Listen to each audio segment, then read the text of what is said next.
Good morning, good afternoon, good evening, everyone. This is Bishop Brian Willett, coming to you live from the foothills of the Appalachian Mountains here on this August 3rd, 2018, for a brand new edition of Vestiges of Christianity.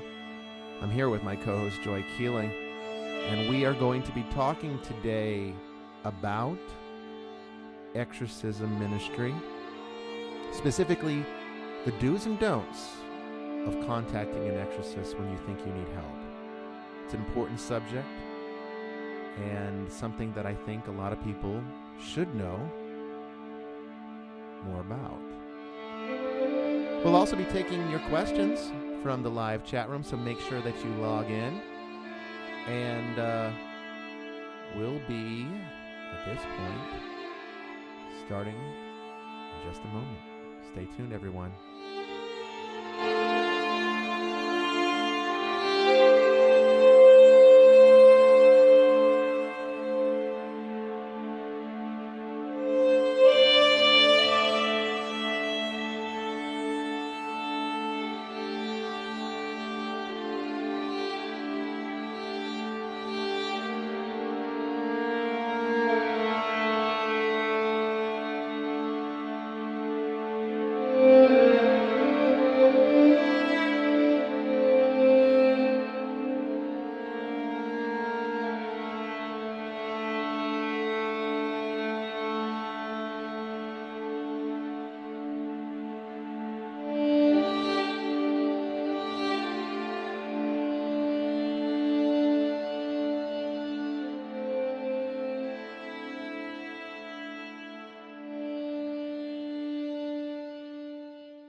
Well, welcome back, everybody.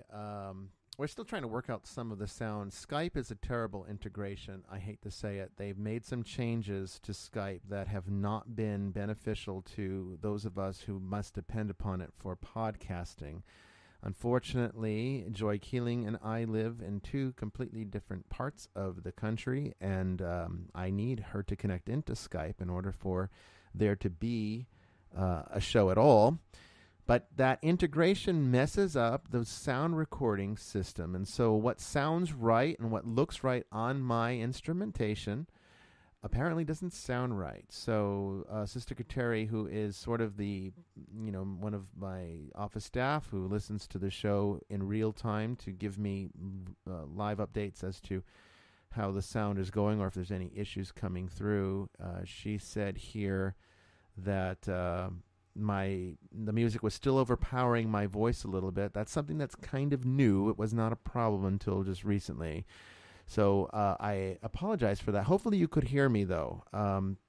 Let me know if you couldn't hear me over the music, and I'm going to have to completely reset how this connects, okay? But we're still working through, still trying to figure things out, and I apologize if I'm not sounding optimal. Anyway, some of you are mentioning in the chat room about the commercials. Yeah, that we've started allowing Spreaker to have some commercials. They pay us for those commercials, not much. I mean, I think so far we've earned 13 cents, so maybe it's not even worth doing. And thank you, Joe, for letting me know you could hear me, but it wasn't strong. So we're going to work on fixing that. Just bear with me as we figure out. Again, it's the Skype integration, because when Skype is disconnected, that problem does not happen. It's something to do with how Skype is balancing out the sound volume, and we'll work on it. Okay, but anyway, let's go ahead and get started here on this new edition of Vestiges of Christianity. I want to welcome you, Joy, back to the show. How are you doing? Hello. I'm doing much better. Feeling better from last week, I hope. Feeling better, yes. All right, that's good to hear, because we were all worried about you, and it's never a good thing or fun thing to be sick. But you're sounding much better, so I'm glad that we can have you for this particular show, because we're going to be talking about a topic, I think, today that is essential. Essential to this ministry. And those of us who work in this ministry, which are not, far and few between, let's face it. Not a lot of people out there doing the work that I do. And, those that are mostly within the conventional sector, and there's rules of engagement for them that don't even apply to us, but are going to make it even harder for those of you who need the help of an exorcist to get the help that you require. The Order of Exorcists was established to sort of soften that restriction a bit. The problem is there are numerous issues that come up as a result of not following the conventional system. So we'll talk a little bit about how the Roman Catholic Church does it and how we are different. But we'll also talk about how some of those differences create problems for us in the independent sacramental movement who do work this ministry.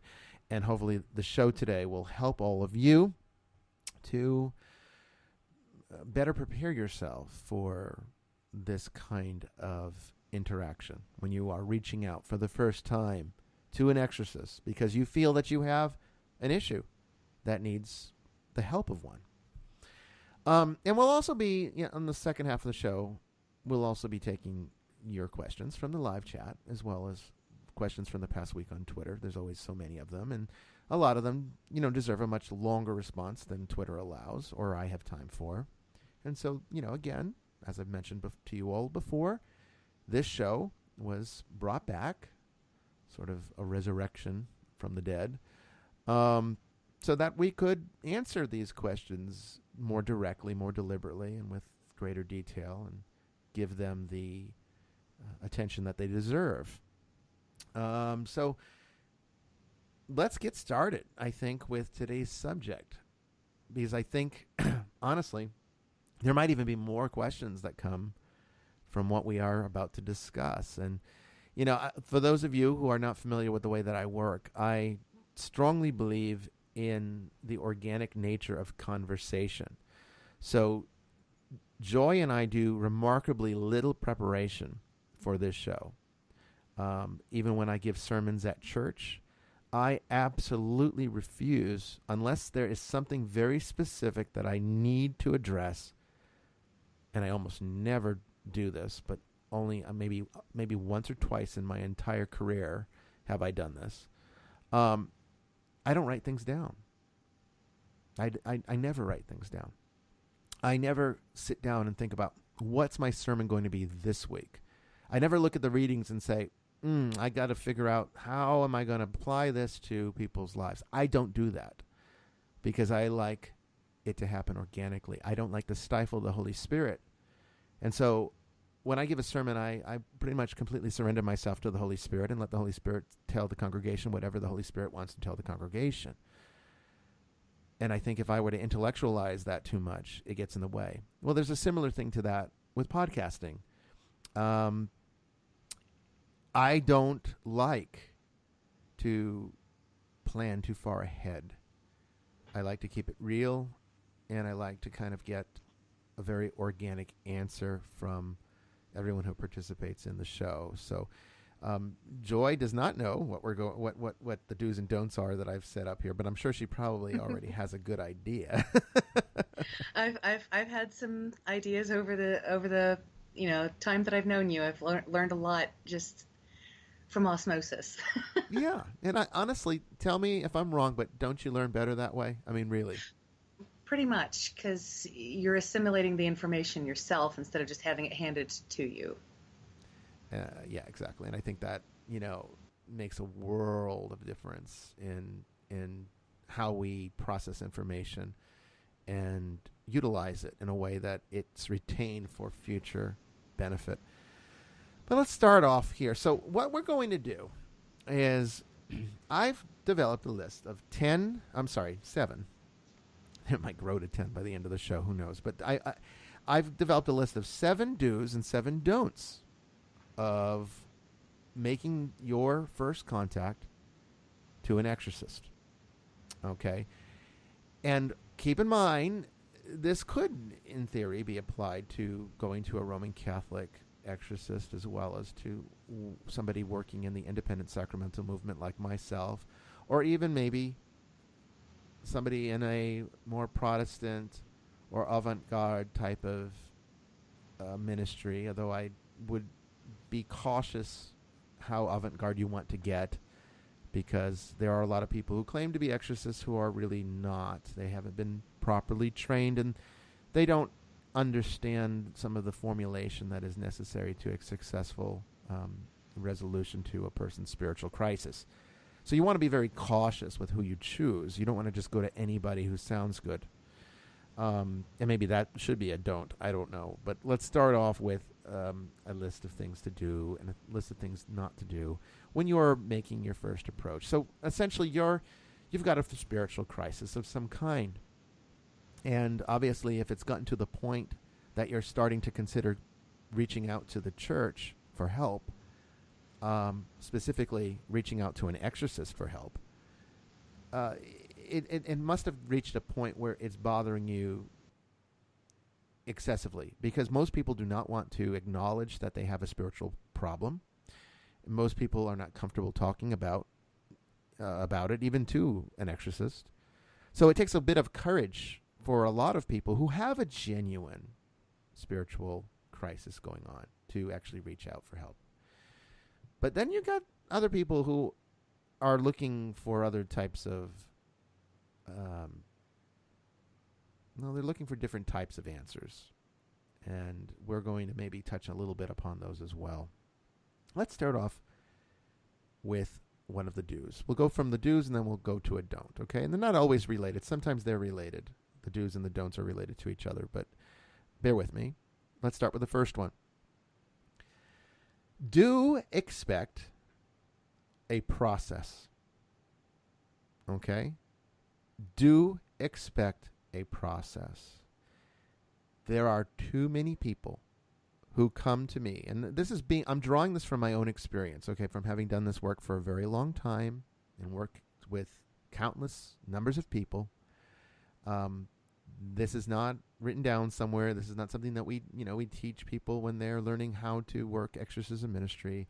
This is just my own personal ministry and the things that I've experienced and the things that I would like to see corrected as much as it is possible to correct.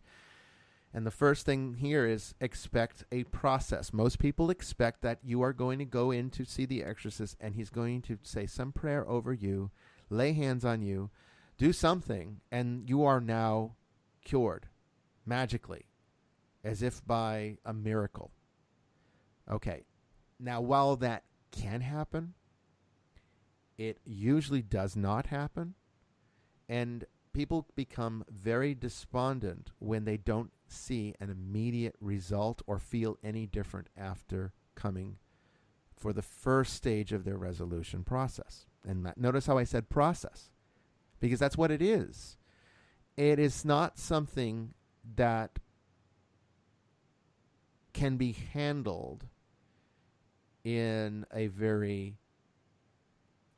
expeditious way. Okay? Typically, if you are at the point of spiritual crisis, it's because you have been neglecting your spirituality for so long that you don't even realize how it's been a growing process in and of itself to reach the point where you needed help. It starts out with a process, and it has to be resolved with the process.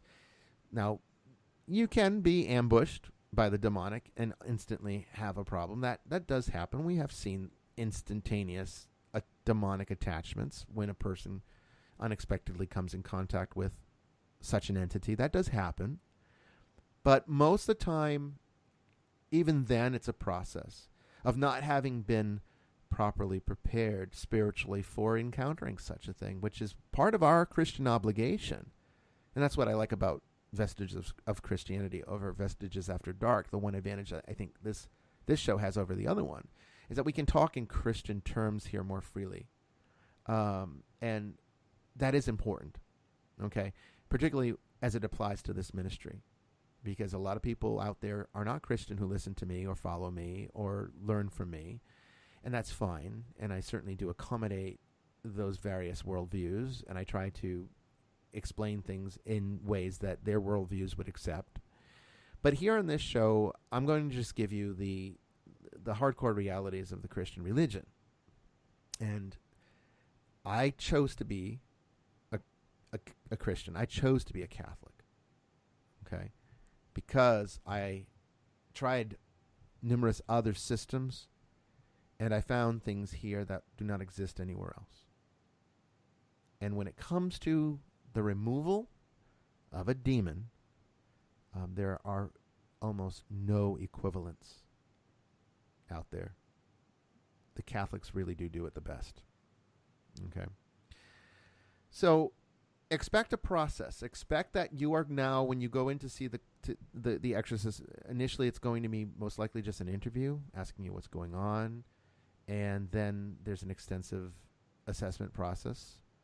And then there's going to be, if there is the determination that there is really something going on, a healing process, a treatment plan, if you will, almost like going to a doctor, okay? And you're going to be expected to follow that treatment plan to the letter. And all of that's going to lead to the eventual release of whatever the initial problem is. If it's a demonic attachment, then this is what you have to do to remove the demonic attachment. It very rarely goes away overnight, although it has happened. We have seen it. It's just not common. It's not usual, and you don't expect it. I think one of the reasons that this happens is the unfortunate consequence of the charismatic movement and Pentecostalism. This idea that, the gifts and powers of the Holy Spirit are just as abundant today as they were in apostolic times. And now, you lay hands on people and the Holy Spirit rushes in and fixes everything. No, it's not like that. It can be like that. I'm not going to say I would never try to stifle the promptings of the Holy Spirit, but I have to give you the pragmatic view on what an average person can expect from an average encounter. And most of the time, that's not the way the Holy Spirit works. The Holy Spirit tends to work through this same process that I'm describing now. So that's the first do. Is there anything, Joy, that you think that we should add about that, or should we move on to the don't? I'm pretty good with that do. Okay. All right. Interrupt me at any time if there's something that you want to add or feel that would be helpful. I'm just going to keep plugging along here. Oh, sure. All right. Awesome. So the don't. Okay? Do not, under any circumstances, self-diagnose. Do not write into your intake form, I am possessed and I need an exorcism. Okay?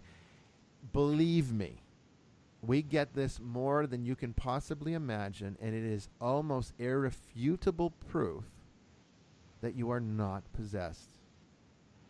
Because genuinely possessed or demonically afflicted people tend to avoid exorcists and avoid even the designation of oppression or possession, because they do not, the demonic influence does not want to be removed. The last thing it's going to do is advertise itself. So when I see in an intake form, I am possessed, I need an exorcism, that's almost immediately a red flag that says there's something else going on here that is not paranormal. Now, maybe I shouldn't have said that. Because now people that are still trying to manipulate the system now know one of the assessment cues. But I think there's more benefit here to sharing with all of you what we are looking for in terms of developing a relationship that's conducive to healing. When you think you have diagnosed the problem, you're not open to the actual diagnosis, and it might be very different than what you think. Most people, and let me be very clear about this, most people who think they have a demonic oppression or possession do not. The vast majority, perhaps if I had to give a statistic, of course I don't have any hard numbers to give you from actual studies, but if I had to give you just a basic impression as to what I would think, I would say more than 90% of people who think they have a demonic event going on in their lives actually do not. It's something else going on. Doesn't mean it's not paranormal. And it doesn't mean it's not supernatural in some form, or preternatural, I guess would be the better term to use here. But it's not necessarily demonic. Let your exorcist make that determination. Don't go in there with preconceived ideas as to what needs to happen. I get people that will come into my office and demand an exorcism and get very upset with me when I don't comply. We don't jump into it. Remember what the do is? Don't, expect a process. Well, along with that, don't self-diagnose. Let your exorcist do his job. All right? You're seeking his help. He's not soliciting for you. And you need to respect that process, otherwise you're not going to get better. Okay? So that's number one for do and number one for don't. Number two, do show up to your appointment and on time. You would not believe how many people get an appointment booked with my office and don't show up to the appointment, and we never hear from them again, even after confirming the day before. I'm not kidding. This happens, and on such a regular basis, that it's been a point where it's really compromising how effective we are. Because my office is overrun with intakes. We have more than we'll ever be able to see. The queue is massive. We don't have the staff or financial resources to actually help them all. And so when we book an interview to begin the assessment process, you are taking up a slot that could be going to somebody who actually wants our help. And when you don't show up to your appointment or you're late to your appointment, you're compromising someone else's spot. And that's really unacceptable. Okay? So we see that a lot, too much. And, we've even talked about throwing ideas around, like maybe our clients need to have some skin in the game. So we've even talked about maybe requiring $100 retainer to get seen, and then if you show up, then you get your retainer back. We've thought about all sorts of things to try to avoid this. We are not at the point now where we've changed anything in that respect, but we are at a point where we are now going to be opening dialogue with the church administration about changing our policies and procedures. In fact, we're not even taking intakes right now. I mean, we are taking intakes, but we're not seeing clients right now because we are having to restructure quite a few ways the way that we do things. And so we're taking intakes, but we're going to be setting appointments later. We're not taking clients at the moment until we've worked out some of the details as to what's going forward. And some of that is because we've had far too many clients show up. I mean, not show up. They book appointments. They take a slot. It can take months to be seen because we have so many people, and to not show up. It's really disrespectful to not just us who are trying to help people that need help, but to the people who do need help and are not getting it because they've taken up a slot and didn't even use it. Of course, part of the problem there is also, you have people who may have a spirit attachment, and it may be preventing them from actually coming in and getting that treatment. Yeah.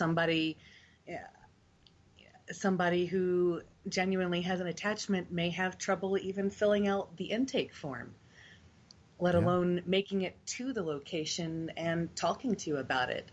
But at the same time, if they want that help, they have to be able to separate themselves from that entity enough to do that, because they're going to have to do some really hard stuff on the other end of that meeting. Absolutely. And I think sometimes people, again, being so ignorant, and it's not, let me make this very clear before we move on. It's not anyone's fault.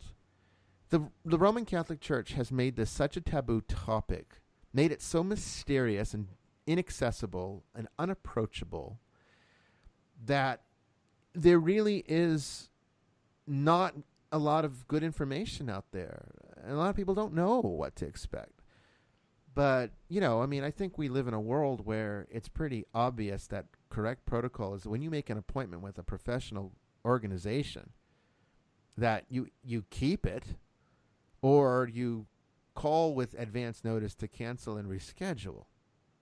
But to make the appointment, confirm the appointment, not show up to the appointment, that's unacceptable. And honestly, I will tell you, our procedure for this, our policy, is that if that happens, you're out. We will never take your case. We close your case, and we will not see. Barring something like some unforeseeable car accident or something where you didn't have an opportunity. We of course would excuse something like that. But if it's just no call, no show type of thing, no, you're done. We don't take your case after that, because we just have too many other ones who do want help, and we'd rather focus on those. Yeah, it's demons are rude. So yeah. And yeah. If you can't separate yourself from the demon enough to show up or at least reach out, then really how much help can you provide when they're not willing to put in that effort to put that wedge between themselves and the attachment? Well, correct. And it comes up to actually being part of the number 2 don't. And we touched on this with the last one, but it's worth mentioning here again. And the number 2 don't expect magical instant solutions. So it's related to this idea of a demon being in control of a person's mind that would maybe lead to, not showing up or something like that to, the Exorcist. It's related to that in a sense that sometimes people have a very childish, almost, or very immature at least, understanding of the spiritual dynamic at work. And that goes on both sides of the fence, whether they genuinely have a problem or they don't genuinely have a problem. But one thing that we see more than any other type of indication is that people do often expect that, again, you're going to come in, the exorcist comes in with his magic wand, says a few incantations, and the problem just instantaneously goes away. Again, getting back to number 1, do expect a process. Do not expect an instant solution. If you get one, if God is merciful and it breaks, we've had those. I'm not going to say it doesn't happen. It has happened. Then just thank God. Get down on your hands and knees and just thank God for that grace. But understand that most of the time, that's not the case. And the more severe the attachment, the longer the process. So don't expect magical instant solutions. Your exorcist is not a sorcerer. He's a facilitator. Okay? An expert facilitator. He teaches you how to overcome the crisis. He helps. Yeah. But it's like if you were in a terrible car accident and damage was done to your spine and they're not sure if you're going to walk again, and you end up in a coma for a while, and you're just out of commission for months, and then you come around, you're just going to get up and run a marathon, or do you need physical therapy? I think you need a lot of physical therapy. It's a process. You're not going to get up and run that marathon after being in an accident like that. And it's the same thing with having a spiritual wound like this, because it's the same type of thing. You still have to build yourself back up from that. You still have to work on that and build that back if it ever was there to begin with. Right. Yeah. Honestly, the analogies between what we would do in like a medical situation versus how we handle things in spiritual crisis resolution are almost identical. It really does kind of follow the same formula, and the parallels are there. So think about what you would do with your doctor. Same kind of approach to your exorcist. Just, the doctor heals your physical problems and illnesses, just like a psychologist or psychiatrist would handle your mental and emotional crises, and the exorcist is the doctor that heals your spiritual crisis. But again, when I say heals, it's just like medical doctors, they're facilitators. If you have a heart attack, they can help you with procedures that can reverse the damage done by a heart attack. There's surgical operations, there's medications they can put you on, but ultimately a change of lifestyle is the only thing that's going to really heal you to the point that you can get back to normal life and be somewhat assured that it won't happen again, at least not for a long time.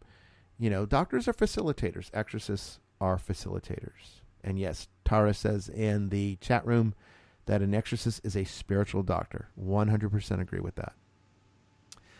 All right, number 3.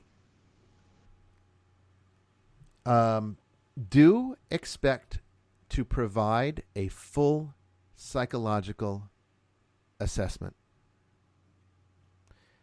It's necessary, folks.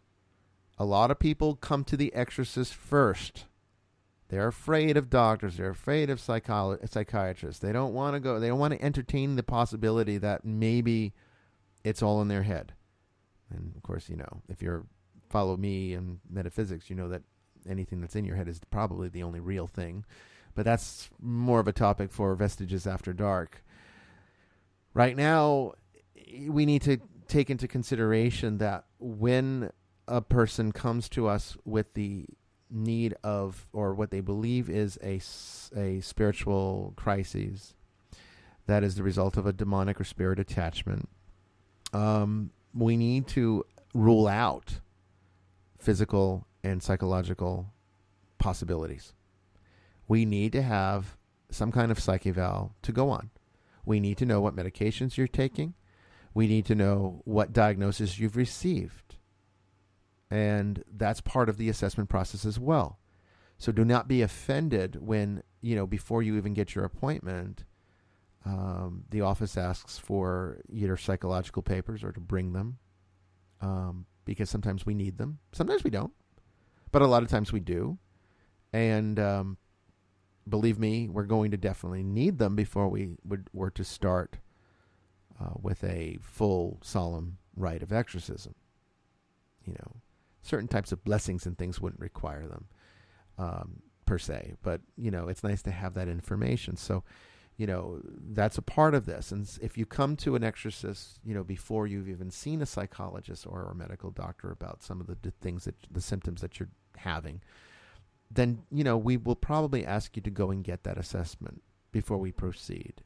A lot of times we get clients that come in, the ones that actually do show up to their appointments, and then after we conduct our initial interview, there's times where the problems could go either way. And so in those situations, we would ask them to go and see a psychologist and get an assessment. Because a lot of times we'll have people will say, "Oh, I've been," and they didn't find anything wrong. Well, what we need to have proof of that. Okay? Because people lie to us. And they lie to us all the time. And this policy stands. So that's one of the do's. Make sure that it's best, even before you even go to an exorcist, it would be best to get a psychological first. They'll probably find something wrong with you. And that doesn't mean there isn't something spiritual wrong with you. But it does give us an idea as to where the vulnerabilities are and whether or not we can rule out once and for all if it is psychological. Okay? So that's number 3 for what to do. Number 3 for what not to do is melodramatic. Don't apply melodramatic behavior to win us over, because it's not going to work. We tend to sometimes see people act out in dramatic ways because they are so convinced that they need an exorcism. Again, back to number 1 with self-diagnosis, that as soon as they see that you're not buying it, then either they're just done with you and they want to walk out of the office and never see you again, or they will resort to the other extreme and start pretending to be demonically possessed or afflicted. Either way, don't do it, because it's not going to win you any points with the Exorcist. And in many cases, it's going to even lower your credibility and you'll get less of what you want. It is far better to always be honest and authentic during the interview process. The Exorcist, believe me, does not need to see any dramatic things. He doesn't.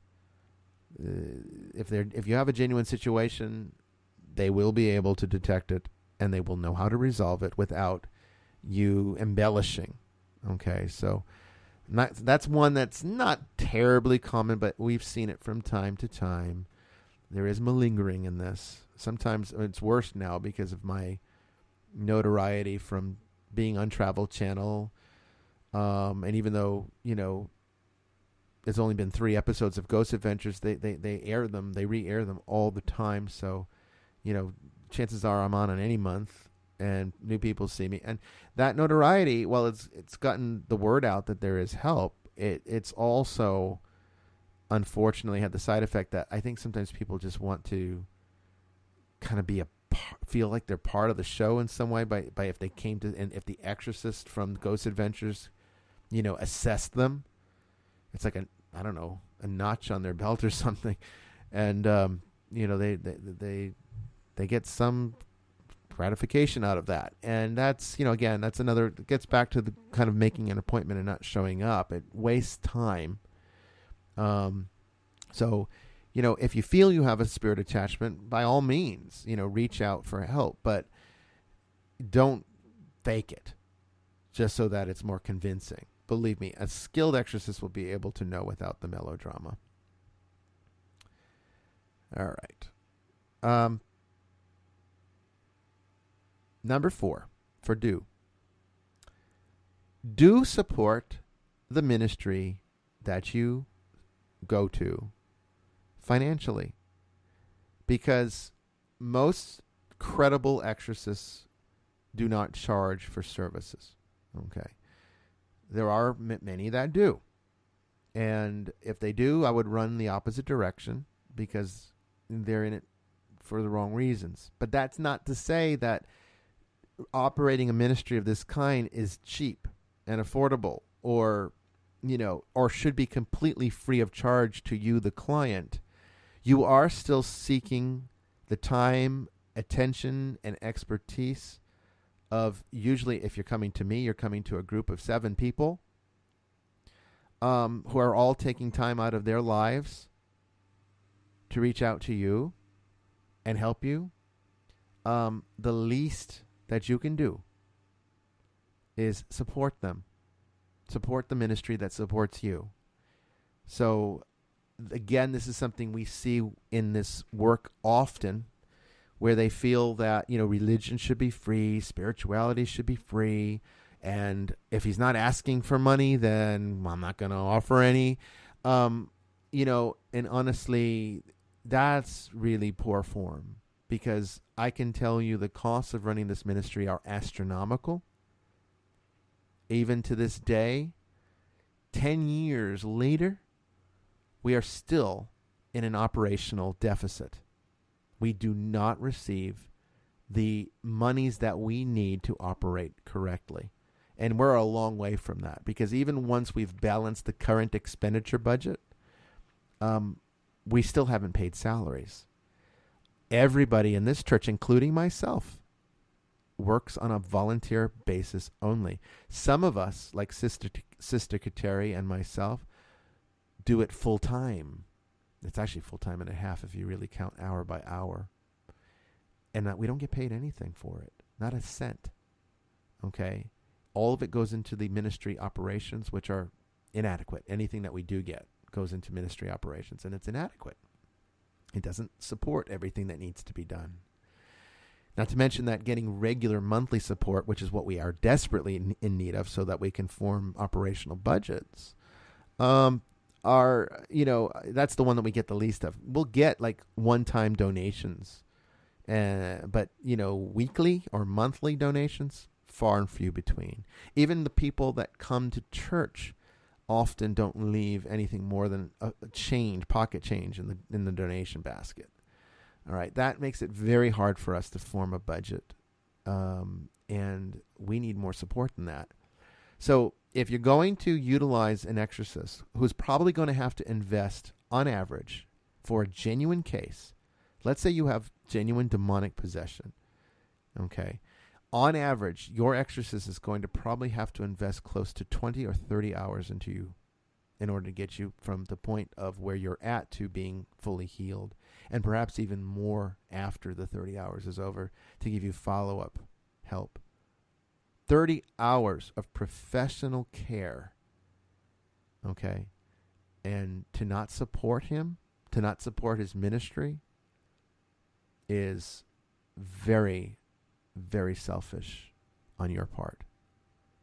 So I will say that out of the number of people who seek our help, only a handful have ever actually supported the ministry in any extensive way.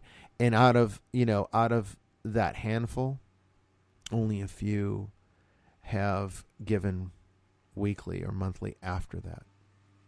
Or they'll do it for a while and then they lose interest and discontinue their help. Don't let that be you. This costs money.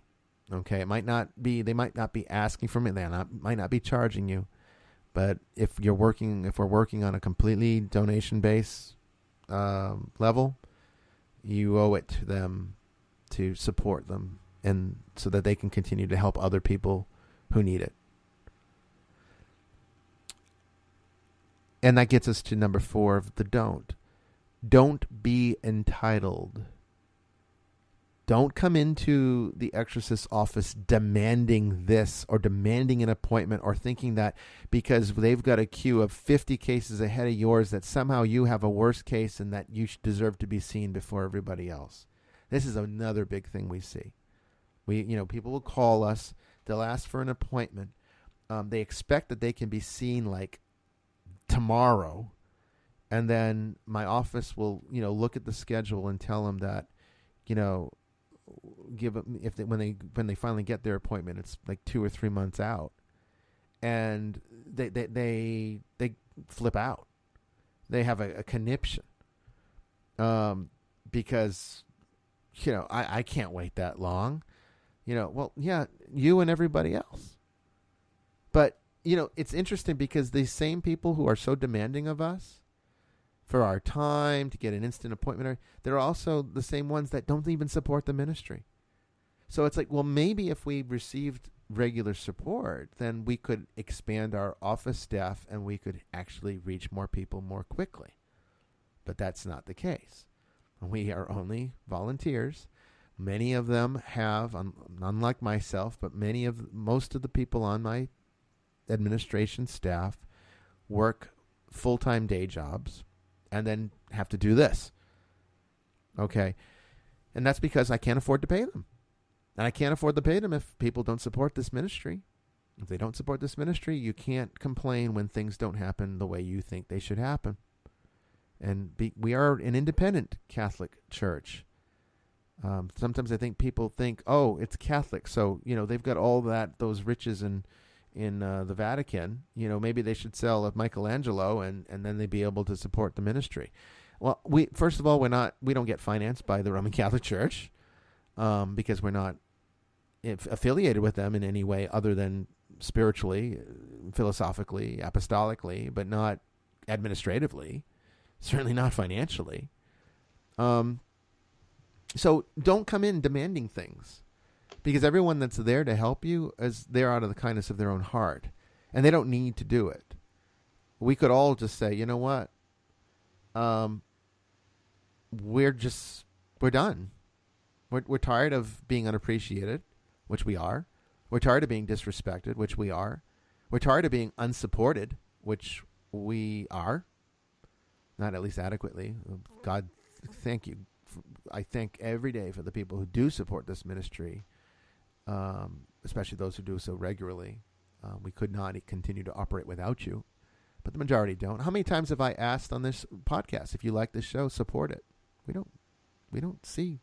I've yet to see a donation come in that says, "Oh, for the podcast." Maybe some of the random ones are for that, and they just didn't tell us. And if that is the case, then thank you. But no, we don't see the support that we need in order to do this ministry correctly.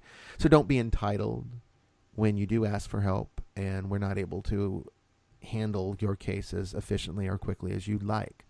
The reason for that is because we don't have a full-time paid staff, and we need one desperately, but we can't afford to do it. And we are literally hundreds of thousands of dollars a year away from, we're hundreds of thousands of dollars in donations a year away from even being close to doing that.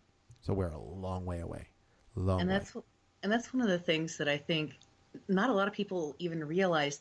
Even if you're talking about one of the larger churches, like say the Episcopal Church, because I'm in seminary.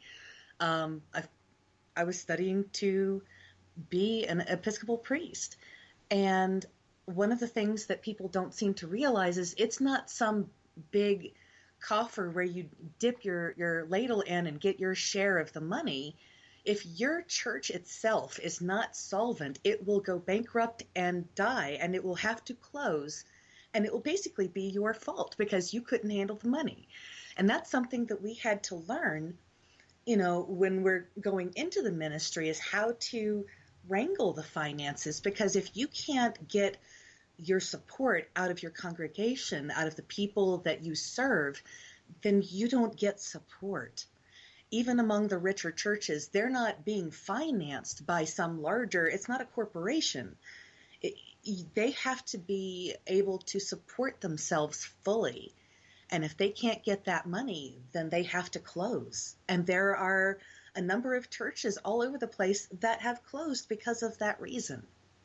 Oh, yeah. And the fact that you're even still operating with a budget of next to nothing really says something about the dedication in your heart. That's one of the reasons why I keep trying to promote your ministry, is because you are going around not asking anyone for a dime, and yet helping people who in many cases aren't even Christian, don't have faith.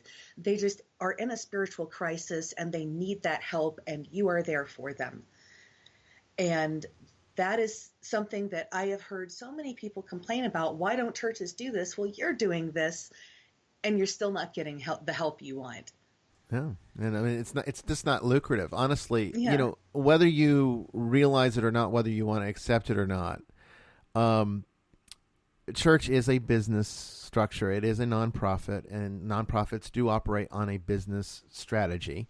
Because even though you're not making a profit, you still have to figure out, as Joy there indicated, you still have to know how that your accounts receivable are going to pay for your for all of your expenses. And if there's an imbalance there, just like a for-profit business, it will close and go bankrupt for the same exact reasons. For-profit or non-profit doesn't mean that, you're free. It just means that how the allocation of resources is that in a non-profit, all of the monies are there to go out towards the ministry. They're not retained in any way for like profit sharing to shareholders and the owners of the organization. And so, the fact of the matter is, we are not solvent. The reason that we keep going is because of, as Joy indicated, also dedication. And it's not just my dedication. I want to make that very clear.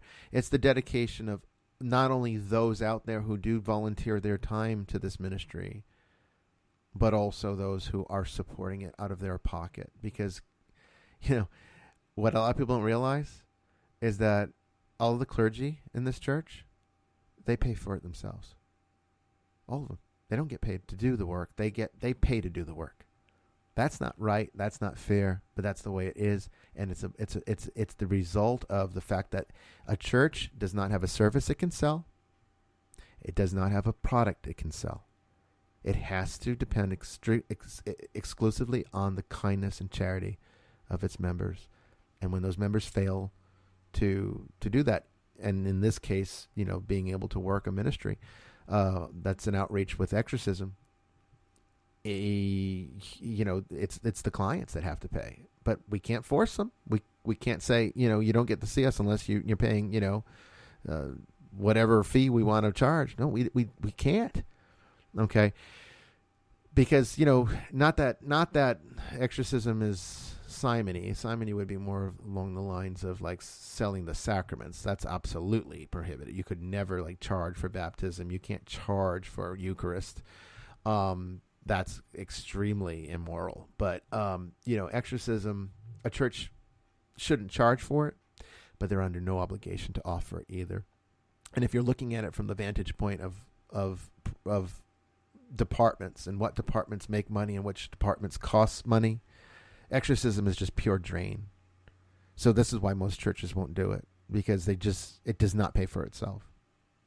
The negative parts of ministry don't tend to pay for itself. If you make people feel good, if you lie to them, tell them that God wants you to be rich, then yeah, you'll be Joel Osteen with more money than you know what to do, and you'll have your private planes taking you all over the place, and you'll live a great, comfortable life. No question about that. As long as you keep lying to people, people will pay to hear those lies. But see, you don't have that luxury with exorcism ministry, because it's just all pure negativity, and nobody wants to pay to be told that they have to actually now start to do some work, which gets us out of the next one. It brings us to number 5. Do follow every instruction given to you in your treatment plan by your exorcist, even if you don't agree with it. That's a very important do. You will, depending upon what your situation is, be given a treatment plan by your exorcist, a course of action moving forward, and you are expected to follow that to the letter, whether you like it or not, whether you agree with it or not. It is what is necessary for your healing. If you do not follow it, you will not get better. And you cannot blame your exorcist when it fails. Because if you don't do what he tells you to do, then he can't help you. Remember what I said earlier? He is a facilitator. He's not a magician. Okay? He's not going to do the work for you. He will basically perform the spiritual CPR that's necessary to resuscitate you, get you going again. But now the aftercare is all on you. And if you're not willing to follow the treatment plan, yes, you're going to get sick again, or you're not going to ever get better. And I would say a handful of people, although that number is growing. When we first started, we had a perfect 100% success rate. And we still actually do amongst the people that actually listen to us. But in recent years, we've been seeing an increasing number of clients coming to us who are just not interested in the treatment plan. They just want to come, they want some kind of exorcism performed, and they want the problem to just go away overnight. And then when you start to give them work to do and tell them that there's responsibilities that they need to live up to now, then they start to take it out on you. Oh, he couldn't help me. Oh, he's useless. That exorcist doesn't even know what he's doing. He couldn't do anything. I'm going to go find someone else. And then they start looking into other alternatives. And let me tell you, the alternatives out there are scary. Okay, they're frightening. That's what we see. So when you're giving your treatment plan, you got to follow it. If you're not going to follow whatever you are told to do, don't even bother going. You're wasting the exorcist's time. Because there are people that will do what the exorcist tells them. And those are the people that really need, deserve the attention. Okay? Not if you're not going to follow it. This is a big problem with us in particular, because we are not really servicing. We service a very small number of Roman Catholics. Most of the people that come to us are from other types of denominations or traditions, or don't practice anything at all, which is part of the problem, actually. And, there's only so much we can do. Roman Catholics tend to be the best clients, honestly. And the only reason they're coming to us is because their own Roman Catholic parishes have not taken them seriously, have not helped them.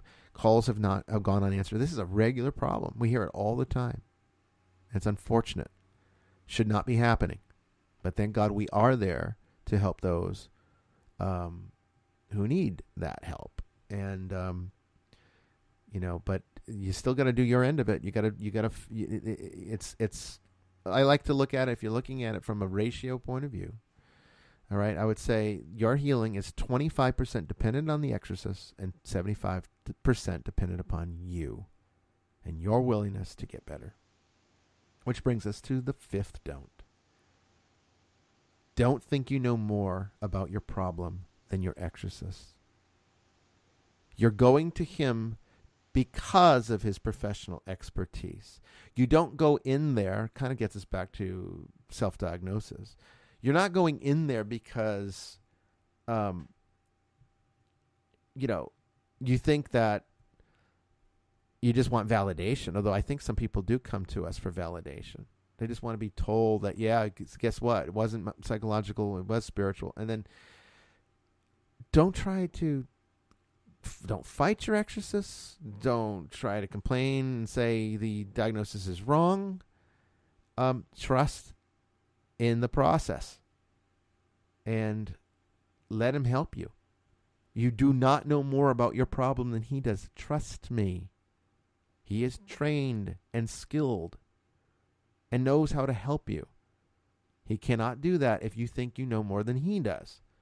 It's kind of like Twitter phenomenon. How many times do people ask me questions on Twitter and then somebody comes in and answers it and they answer it completely wrong?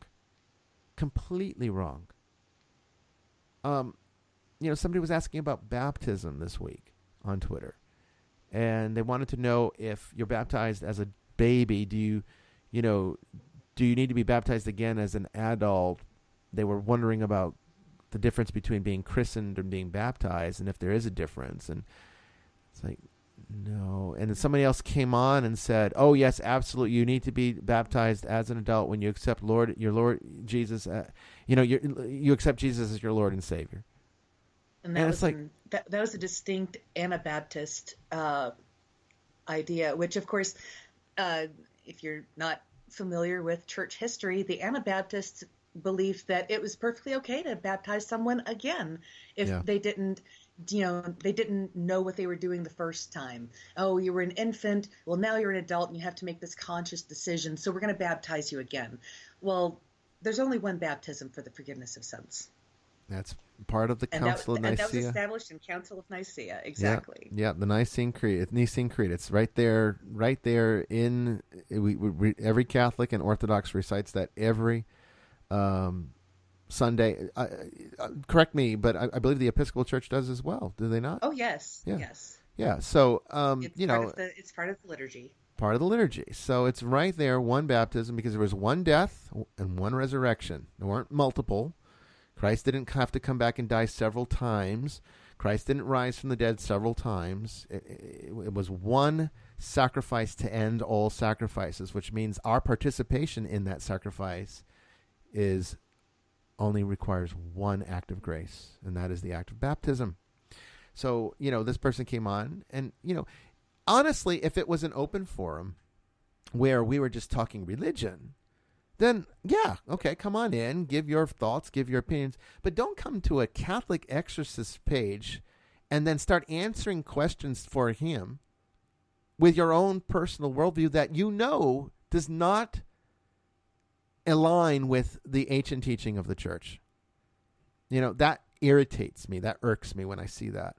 And that's what we see also in this ministry. People that come to me thinking they know more about their problems than I do.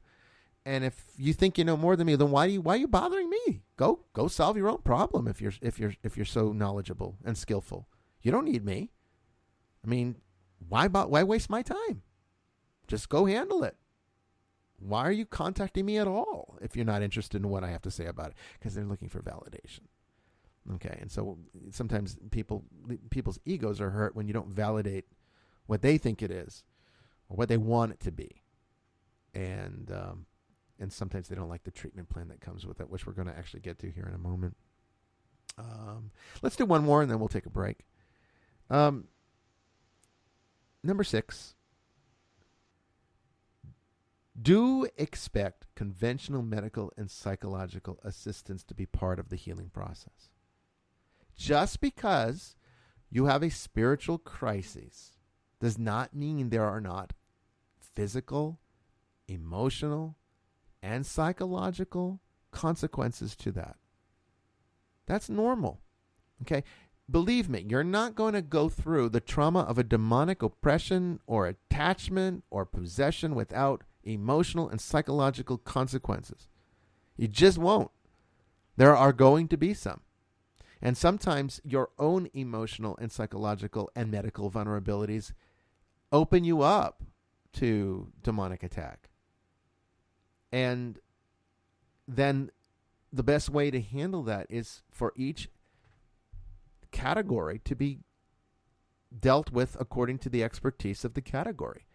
So if in the course of a demonic event you are having medical problems, let's say you're suffering from severe migraines, okay, go see a neuro-ophthalmologist.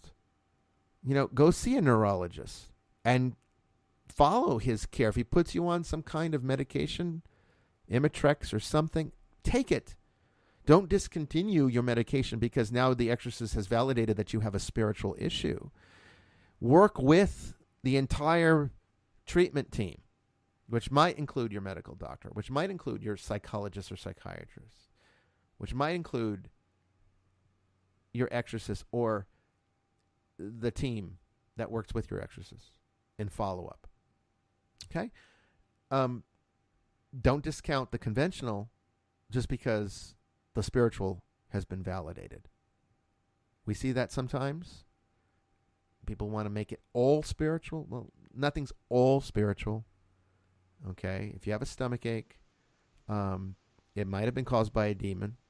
But guess what? Even if it was caused by a demon, taking some Pepto-Bismol is still going to help.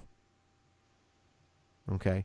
So there's no harm in treating each aspect of the problem according to convention. So I always tell people, if you are seeing a medical doctor, if you are already being treated for some of the symptoms that you think are part of the spiritual crisis, do not discontinue seeing the doctor.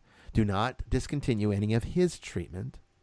You work with the exorcist alongside the conventional procedure. Okay, that's absolutely vital. It's like one of the things that you teach in class, as above, so below. Whatever's happening in the spiritual world manifests physically. So it's if you have a physical illness that, is tied to this, entity that is attached to you, and, you've got these other psychological issues. Everyone knows now that psychological issues can result in physical issues as well. We have anxiety leading to stress, leading to high blood pressure. All of those are physical things, but they can be brought on by psychiatric things. And of course, the psyche is right there with the spirit. It's all connected together. We tend to want to say it's either one or the other and keep those completely separated. But if we're going to heal the whole person, we have to heal the whole person, not just their spirit, not just their psyche, not just their body. And that's why, when we talk about wanting to make that spiritual hospital, we would have to have not just spiritual caregivers on staff, but medical caregivers and psychological caregivers, because those are going to have to work all hand in hand to provide more healing for that person so they can recover. Oh, yeah. There's what you say there is so pertinent and so true. And yes, I'm not sure all of you are aware that one of our ultimate goals in this ministry are to establish a spiritual hospital where people can come from all over the world to be healed from their various afflictions of a demonic or spiritual nature. And that's because of the first do, that it's a process. Okay. It's always a process. And I can't just go I can't just have somebody come visit me for a day and just perform a blessing or an exorcism and expect that now they can go home and it's all gonna go away. It would be great if they could come and spend time and have a place to stay, a place that can take care they can care for them through the process. And so that's where we were talking about, someday having a spiritual hospital set up to be able to assist people with that type of situation. But, we're a long ways away from that, unfortunately, because of the financial aspects and the lack of support we get. So we're doing the best that we can, and that's all we can do. Anyway, this is Bishop Ryan Willett for Vestiges of Christianity. We'll be right back here in just a moment and finish up the do's and don'ts and start taking your questions from the chat as well as Twitter. Stay tuned.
Welcome back, everybody.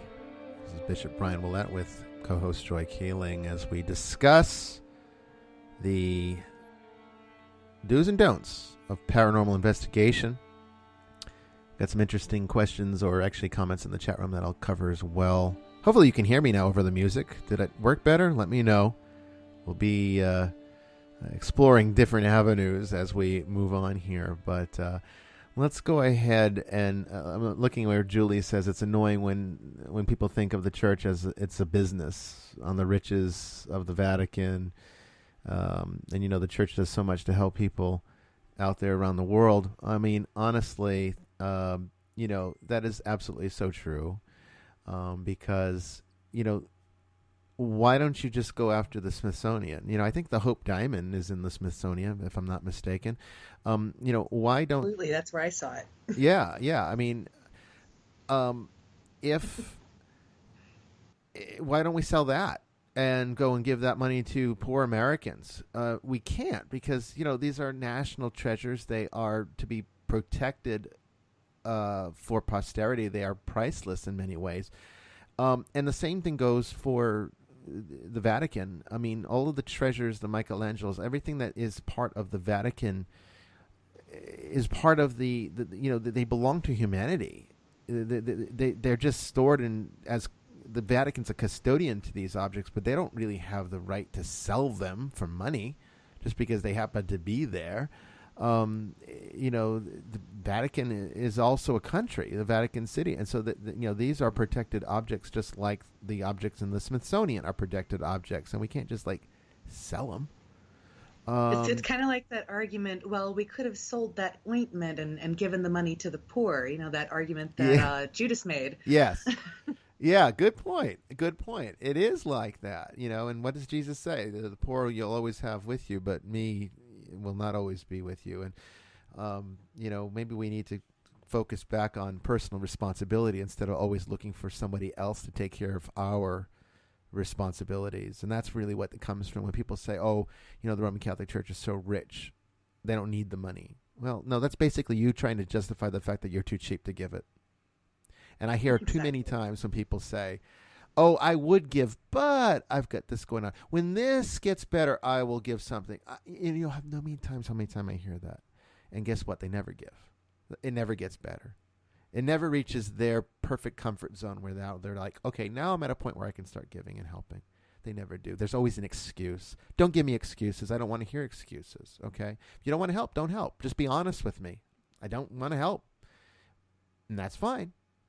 But don't be coming to us for help, because there are people who do deserve a free ride because they are legitimately in need and they can't afford to do much. So we need to be there for them. There are a lot of people who try to skate under the radar and take that same approach, that somehow they're in desperate need of help, and yet they can't afford anything, but they're living in $6,000, 6,000 square foot houses. I'm sorry, I don't buy it, and then your excuses don't mean anything. Churches need your support; they can't operate without them. Okay, number 6 on don't. And this kind of relates back to the do for number 6. Don't dismiss the psychological and emotional aspects of spiritual crisis. Okay, so just like you wouldn't dismiss, or that you should expect that the conventional medical and psychological treatment is part of your success, part of your treatment plan overall. The same thing is, don't dismiss the psychological and emotional and medical effects of your spiritual crisis on your health. That needs to be cared for as well. We have a lot of clients. I've talked about this on the show before. It's worth mentioning again now. When you encounter a demonic presence, a genuine one, that latches on and attaches to you, perhaps causes demonic oppression, or at the very least, demonic obsession, it's going to make you sick, because your vibrational alignment as a creature of creation, being made in the image of God, is not compatible with the demonic realm, which is actually aligns to the destructive principle of the universe. Okay, there's nothing compatible about those two energy streams. It's like matter and antimatter coming together. And it will make you sick. Okay, and the sickness is actually as physical as it would be. It would work the same way as if it was just an illness without any spiritual causation. So you got to take care of the whole gamut. Okay, your spiritual health is dependent upon your emotional, psychological, and physical health. So I always tell people, when you go, particularly with demonic, or rather with paranormal investigators, I tell them, you should never go on an investigation. Not that I endorse or condone lay or recreational paranormal investigating. I don't condone it. But the fact of the matter is, People are going to do it. So if you're going to do it, let's make sure that you're the best prepared that you can be for it. And so what we end up doing when it comes to this type of thing is I suggest, guess what? Take 1,000 milligrams of vitamin C before every investigation.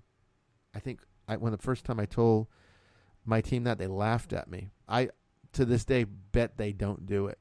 Maybe some of them do. Maybe some of them listen, but I would imagine the greater majority do not remember, do not care, or don't think they need to. It's unfortunate because you need to take care of your physical. Okay, because coming in contact with demonic energy is going to be almost identical to coming in contact with a virus. It will lower your immune. If you have a lower immune system, you're going to be more vulnerable to that type of attack. So you strengthen everything with conventional means. Okay, and that same thing goes true for getting better. You need to strengthen your immune system in order to get better spiritually as well, because it all works together as one cohesive system. So exercise. You really should be exercising regularly. You should eat well. You should load up on vitamin C and vitamin B complex. All these things actually do help strengthen you physically, which helps to strengthen you emotionally and psychologically, which eventually leads to strengthening your spiritual constitution. So number 7 for do's. Expect things to worsen before they get better. Expect things to worsen before they get better. Okay? Why? Because of the process. I have another big one. This is a big pet peeve of mine. Client comes, they make their appointment. They actually show up. They're on time. We do the assessment. We give them a treatment plan. They're all willing to follow the treatment plan. Everything sounds good. And then you tell them, expect that, usually within the next 3 days could be extremely heightened of activity, more than what you're used to. And you're going to think nothing worked, nothing helped, nothing, and then you're going to get scared and you're going to want us to rush out there to help you. But you have to expect that this is going to happen. And it can last for up to 2 weeks. So when we start working with a new client and we start a treatment plan, we always tell them, expect, sometimes, the first shot works and, you get a miracle. And those are the times where I say, get down on your hands and knees and thank God. But more often than not, it's a process. And so, expect that for the next 3 days, it's going to be a lot worse. And then it could continue to be bad for another week or two before it starts to improve. So in order for us to do our assessment, we need to actually follow that process to know what's working, what's not working, how it's getting better, how it's getting worse. And we need that time frame to assess. But you can't just come to us and, start the process and then a day later you're contacted and say, oh, it's so bad. We need your help. Why don't you come down here? Because we're assessing. And we need to know exactly what you're dealing with. And yes, when you agitate, it's like putting salt in a wound, okay? When you agitate a potential demonic or wrathful spirit, it's going to act out until it eventually just can't stand being in the presence of a blessed object or holy water or exercise salt or an oil or whatever, I've prescribed for your situation. Eventually it'll break off and leave. Okay?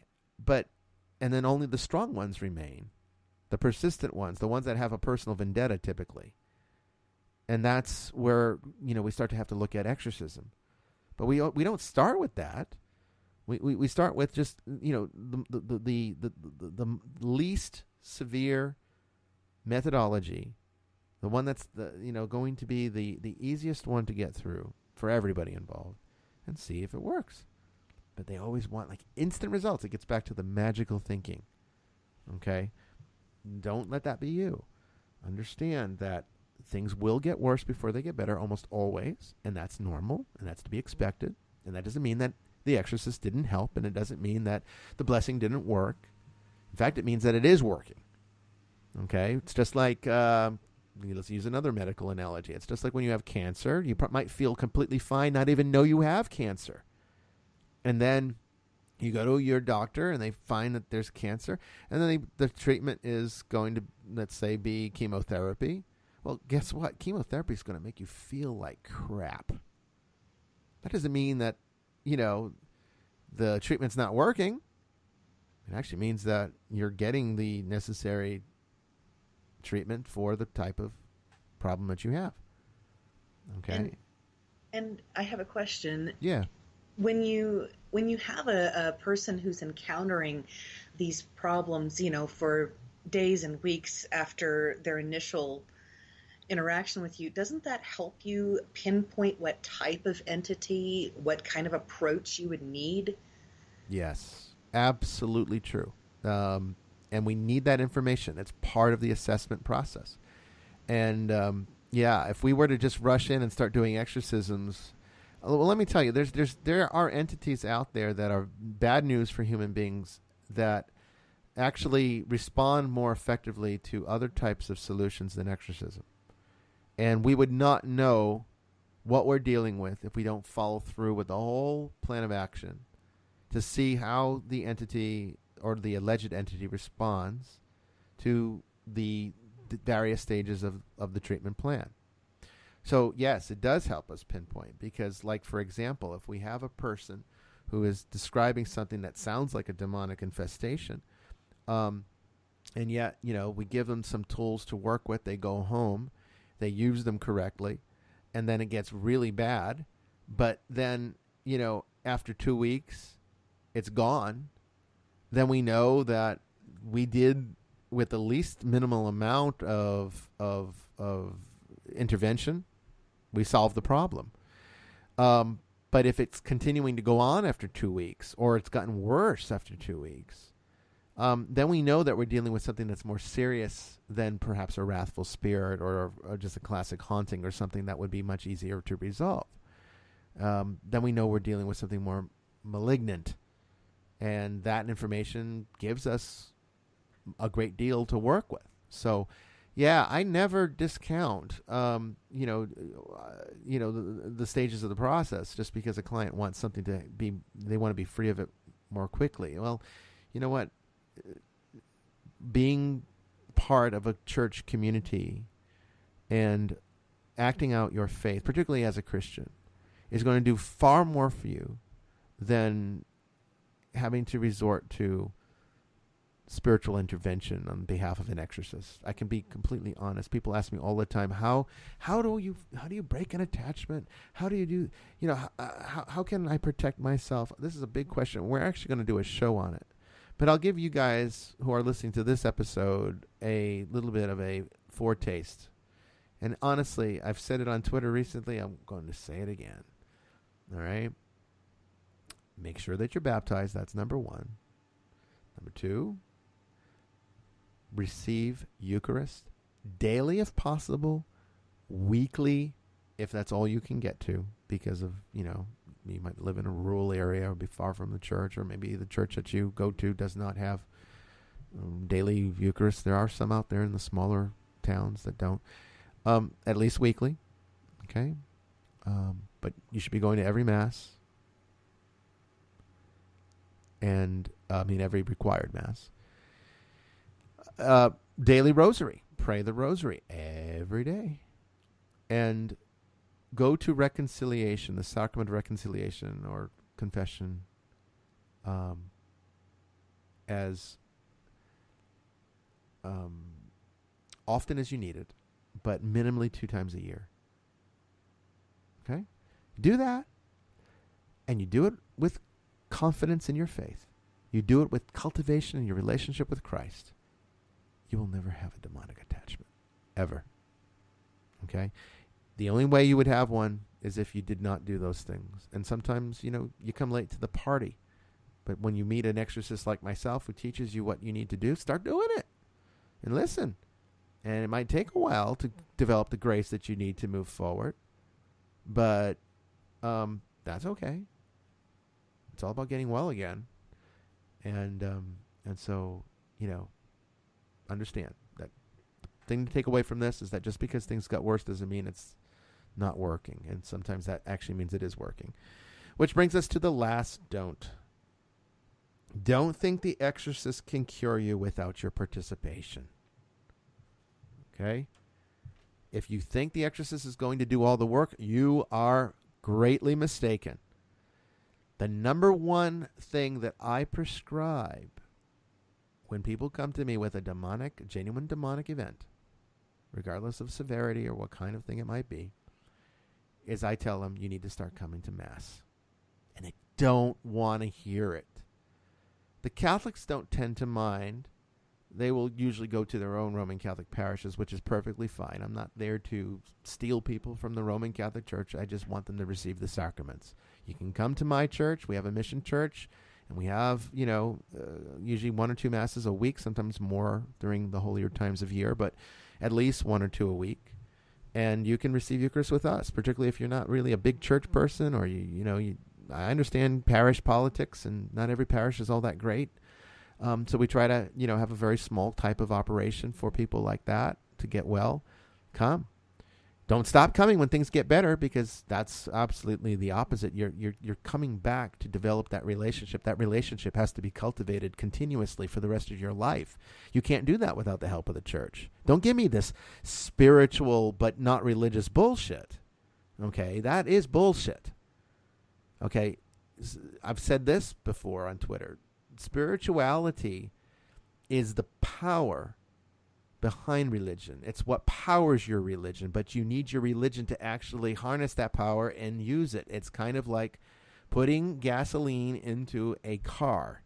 Okay, your whole idea of using the whole idea of church and spirituality is that between your fuel, which is your spirituality, and your car, which is your church, is to get you to heaven, which is the destination that you get into your car for. Don't tell me you have a big tank of fuel and that's all you need to get to your destination. No, it's not going to work unless you put the fuel into a car. I get this all the time. I hear people refute me all the time. Don't bother. I will never accept your refutation of that. Believe me, I used to be one of those spiritual without religion type of people. It doesn't work. You're self-deluding yourself when you don't have a religion to keep you within the framework of consistency that's required.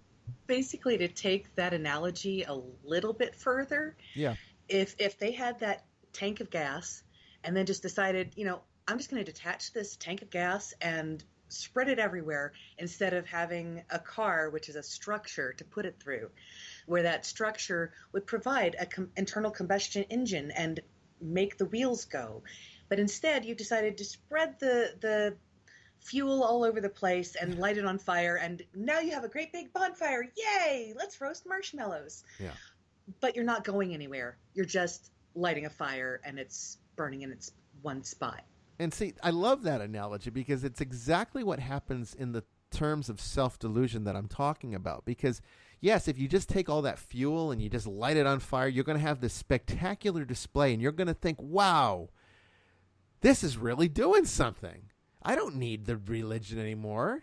I don't need the car. All I need is just give me a bunch of gas and let's just, let's start committing some arson here.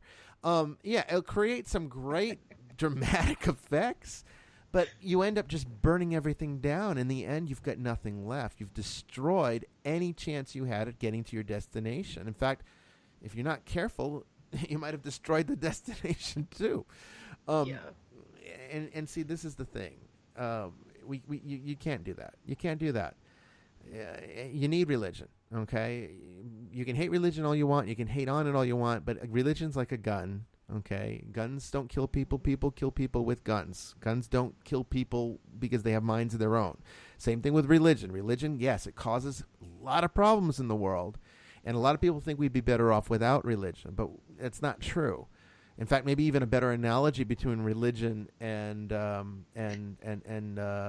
other thing that is useful would be maybe like a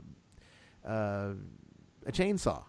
Okay, chainsaw, extremely dangerous piece of equipment. You definitely don't want to just let anyone use it. You want to know how to use it. You want to know how to use it safely. You want to be in your right mind when you're doing it.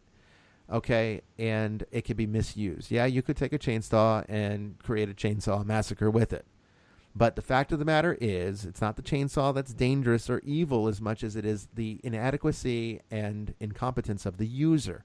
So just because there's a lot of incompetent users of religion doesn't make religion evil. Okay? It doesn't make it less useful.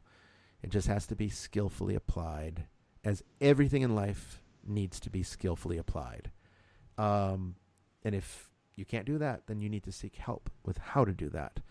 And that's where we leave it. So we've got another half hour here or thereabouts to kind of talk about some questions. So, Joy, what do we have? What's been going on? What's been in people's minds this week? Well, let's see. There was somebody not long before the podcast who asked if an exorcism is the same thing as deliverance. That's a good question.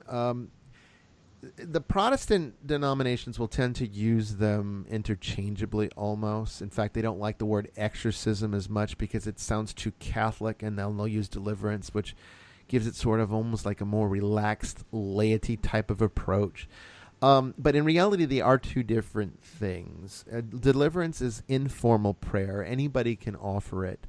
You can pray over somebody. You can pray for Christ to intervene in their life, to intercede in their life against any kind of demonic influence. And prayer groups can utilize this. Even in the Roman Catholic Church, we have that. We have a deliverance.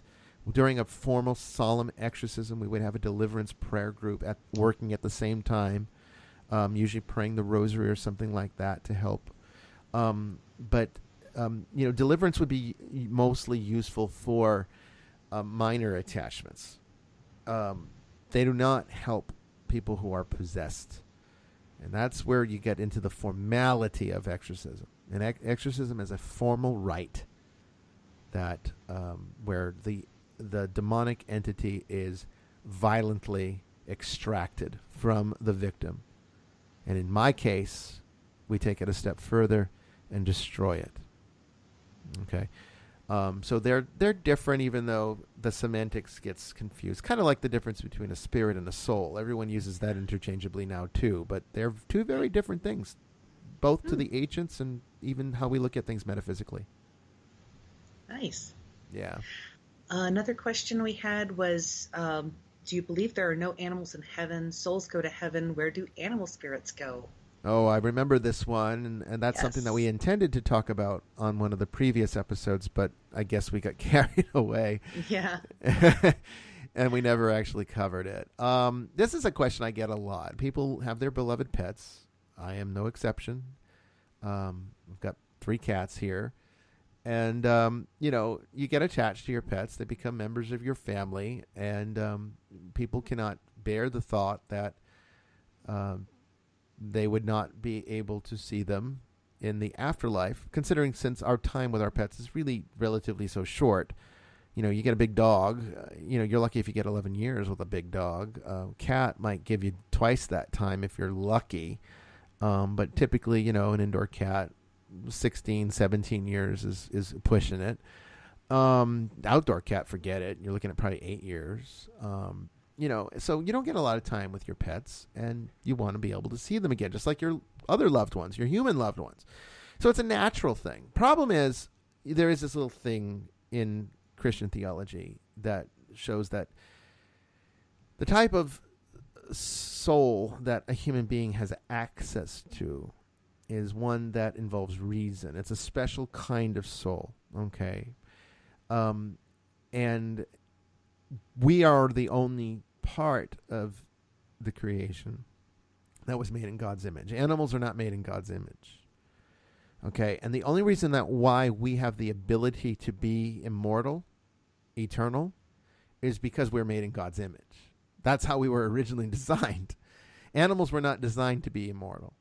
Animals were designed to serve man's needs. And so there was a different purpose, different function. And guess what? Animals are okay with that. Because actually they're more aligned through their instinct with the natural process of things than we are when we can intellectualize ourselves into all sorts of anxieties and depressions. So, the reality is animals do not contain, or let me choose my because I complain so much about semantics, I need to choose my own very carefully. Animals do not have a soul. Humans do not have a soul. Humans, well, souls have humans. But souls do not have animals. Okay. Now, we'll have to do a Vestiges After Dark on that distinction later on if anyone out there feels they need more elaboration on that. However, that being said, there is another wonderful little thing about God's grace that gives us some hope here.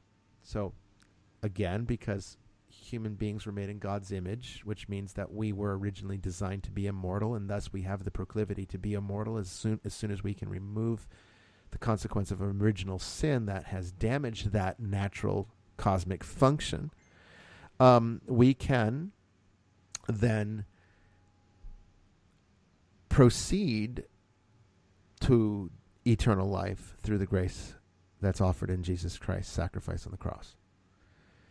Animals don't have, they didn't fall from grace. They now suffer the consequences of our fall from grace, because our fall from grace didn't only just wreck ourselves, but it wrecked the cosmos too. So now that brought death into everything. Before, there was just, animals were just basically dissipation. And they are still dissipation. I mean, they die, dissipate.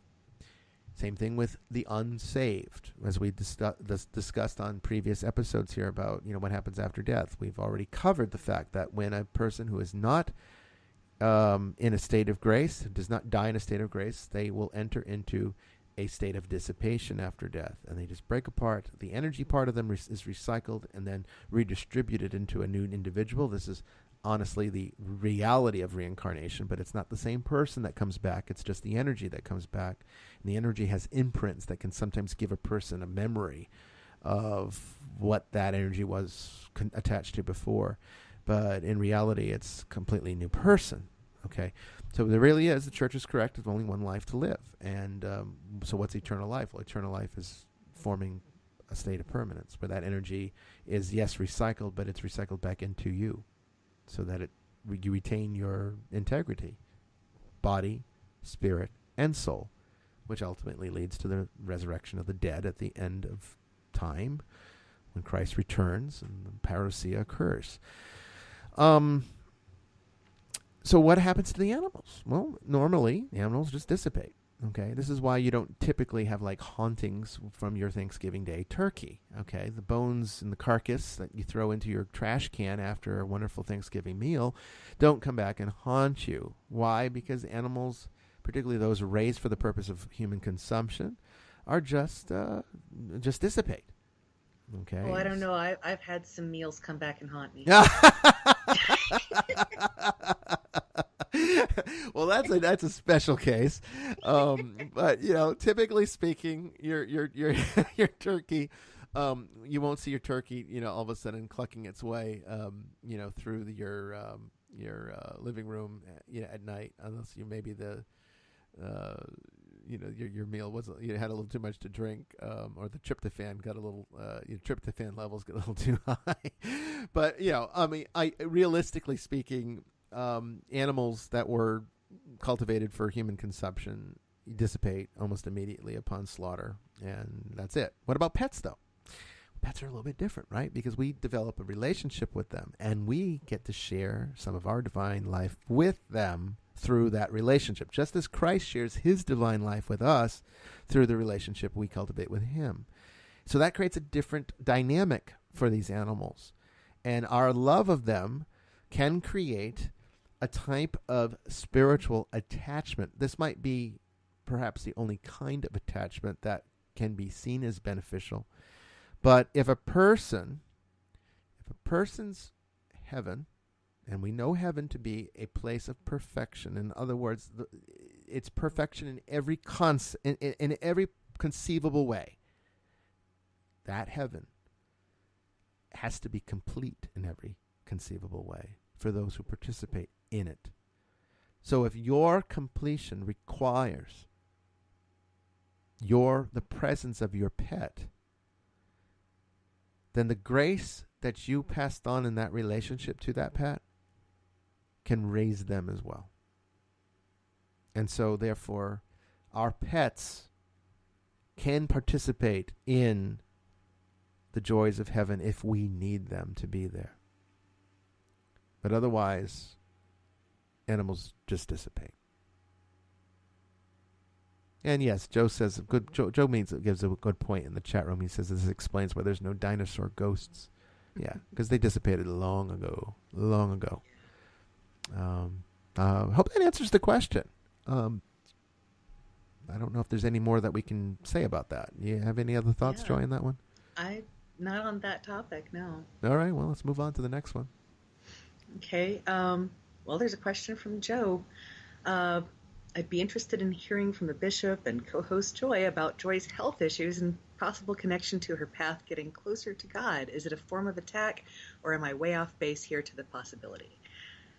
Well, I'll let you answer that one, and then if I have anything to contribute, I'll come in. But I'll let you respond to that. Well, I do believe that my health issues are connected to all of the growth that I'm trying to do, also all the healing I'm trying to do. I'm not sure how much information I should really give. I have had issues with a spirit attachment, and recovering from that has required all of the things that we discussed earlier. Talking to a medical professional, talking to a psychiatric professional, talking to spiritual professionals. There's a lot of healing that goes into that, even if it's just a small thing. If you're not sure how to handle those things or how all of that comes together, it's going to be a new process for you. Well, I've had some health issues, and they mostly arose after the attachment started. I didn't really notice them any time before then. So, going through that healing process, and one of the reasons why I'm fine with, coming forward and saying, yeah, I'm a client, is because this is something that can really happen to anyone. There are a lot of people who think, oh, well, if I go out there and investigate, I'm not going to have any kind of problems, or maybe I'm not in tune enough to get those problems, but you could. Anytime you go out, something like that could happen, and you don't even have to go out and do something that would invoke that sort of thing. These things happen, and it's part of life. And, you can get sick spiritually just like you would get sick physically. It all comes together. And, yeah, and it's nothing to be ashamed of, No. I mean, just any more than, catching the flu is something Exactly. to be ashamed of. Exactly. And one of the things that I've been trying to do is basically recording whatever it is I'm experiencing, so that at some point I can write all of this down, because I want to help people who are going through spiritual attachments and having those, attacks, and telling this was the kind of thought pattern that I was having. These are the kinds of things that I would experience. These were the kinds of sicknesses I would experience, so that when other people encounter that, they can see that in themselves and either get the help they need or understand that this is all part of that process that they need to understand from, the beginning of the dues. Understand this is a process, and it takes, a while, and you have to, take that instruction and make it part of you and integrate that healing aspect and keep that going, because that is what makes you strong. So I am in the process of learning how to be strong. And that is 90%, if not more, of exorcism ministry, is re-strengthening the person's natural. It's almost, again, getting back to those medical analogies, which are always just so pertinent, and so they parallel so well. They fit so nicely together. Is that it's like strengthening a person's immune system. I mean, spiritual attack, demonic attack is like vulnerabilities that make you sick, and so the doctor, once the disease has gotten under control, it's about teaching the person how not to get sick again and how to prevent this from occurring in the future. And honestly, if people just did these things, primary prevention would be all that's needed, and exorcism would really just be in the most extreme of circumstances. You'd only be, at this point, those who are, compromised in some other way that's entirely outside of their realm of control. There are people who just, I have to say this very carefully, but there is a certain amount of necessary intellect to cultivate a relationship with God at the highest level, at the level that we're called to. Okay? And those who are just not functioning intellectually at that capacity struggle. That's not their fault. That's just a genetic predisposition that becomes a deficit, that a certain personal cross to carry. But it does leave them vulnerable. It does. And this is actually why you will see that, very high functioning scientists, who are atheists, no spirituality to speak of, don't want one, don't need one, don't care about it, hate it, in fact. And it's like they don't have these problems typically. And that's because their intellectual strength serves as a type of protection. Now that doesn't mean if you have a demonic attack, you're stupid. And it doesn't mean if you're stupid, you're going to be demonically attacked. Not at all. But what I am saying is there is an intellectual side that is necessary for the successful cultivation of a relationship with God. He gave you a brain to use it. And many of us have gotten very lazy and slothful in terms of how we apply. And some of us are very intelligent. We just don't use it. Some of us don't have it to use. And that's just an unfortunate part of the nature of the human condition.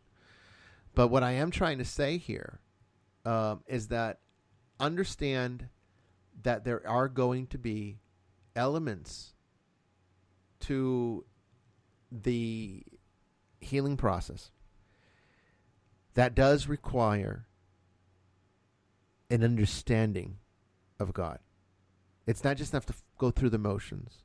It's not just enough to read the Bible and hope that you get it. You have to take it into yourself.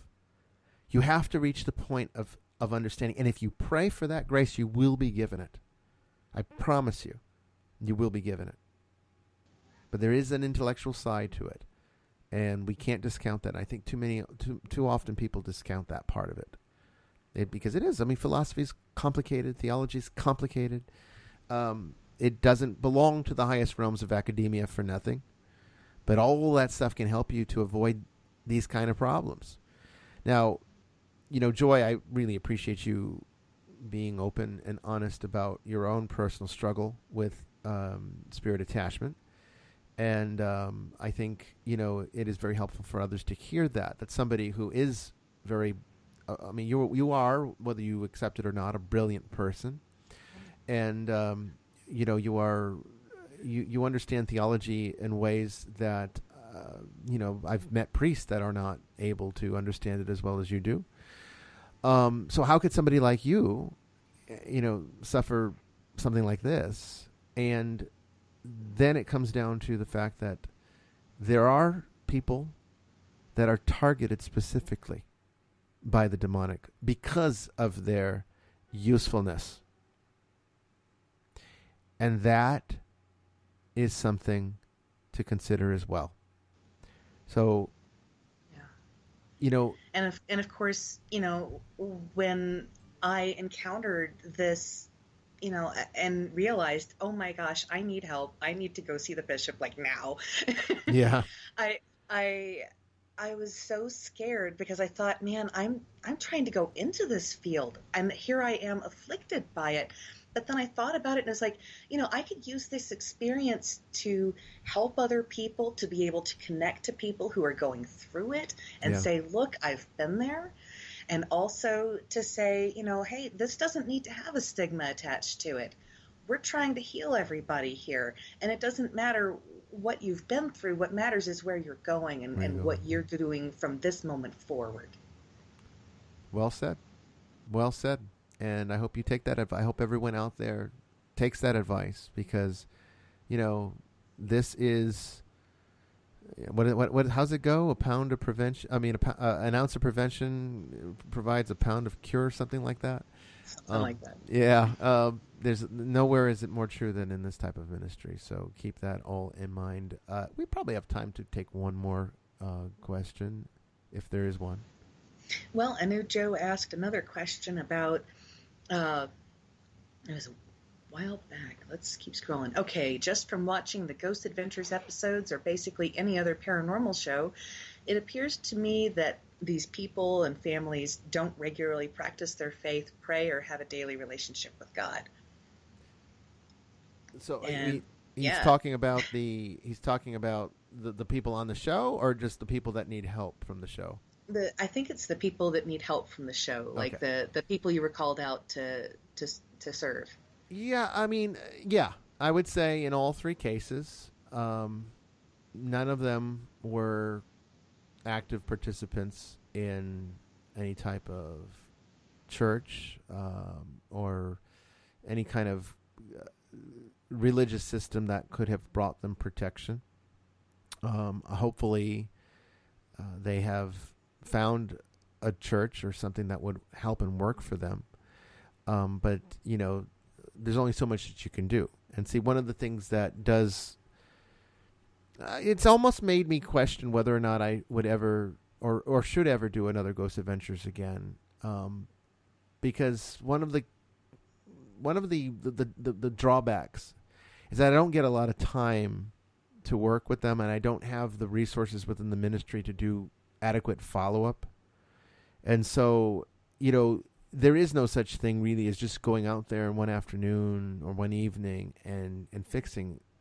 I mean, honestly, Exorcism in Erie was a really great case, and it's fortunate that we were able to diagnose the problem so quickly and resolve it for the family. And my reports from them were, that Chris is doing great and that they're very happy.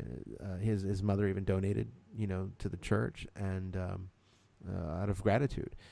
And so that does happen from time to time, where you go out there and you can fix it fairly quickly if you can, get a hold of it, and it just so happens that everything works out right. But Ogden possession and Sin-City exorcism were more complicated and required extensive follow-up. And it's very difficult to perform that follow-up when you don't have the resources available to you to do everything that needs to be done, and you're working within the time schedule of a production.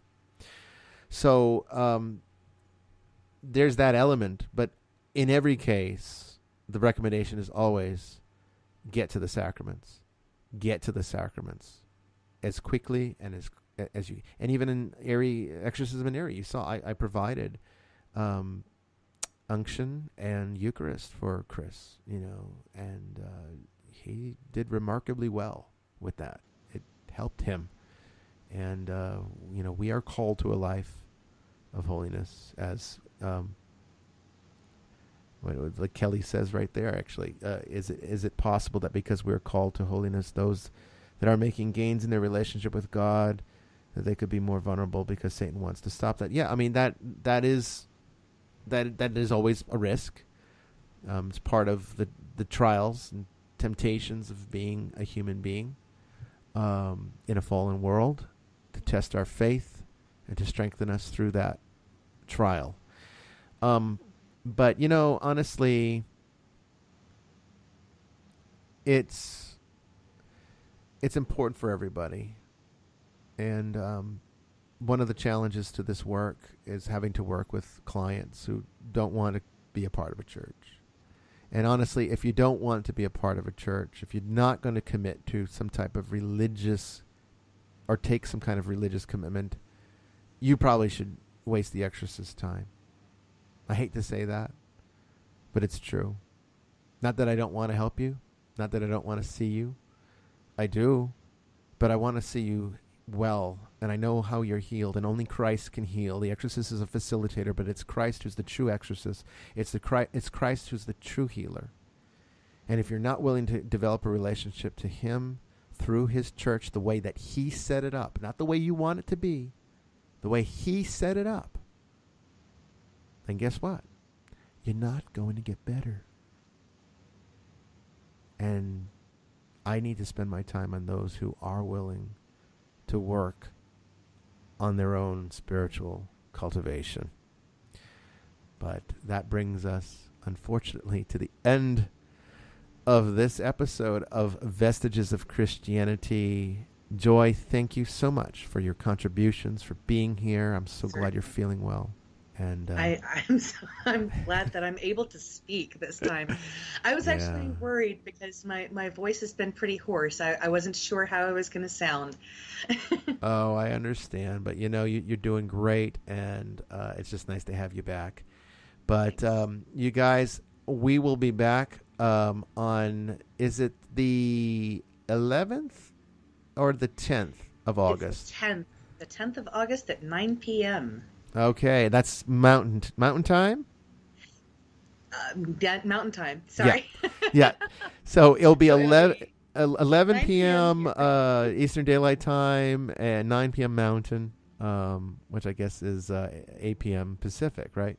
Yes, that's why I tend to put Pacific and Eastern in my tweets, because the rest of us in the middle can figure out where we are from there. Gotcha. So we will be back on a week from today, Friday, for a brand new episode of Vestiges After Dark. We will see you all then. God bless you all. Take care, and we'll see you on Friday.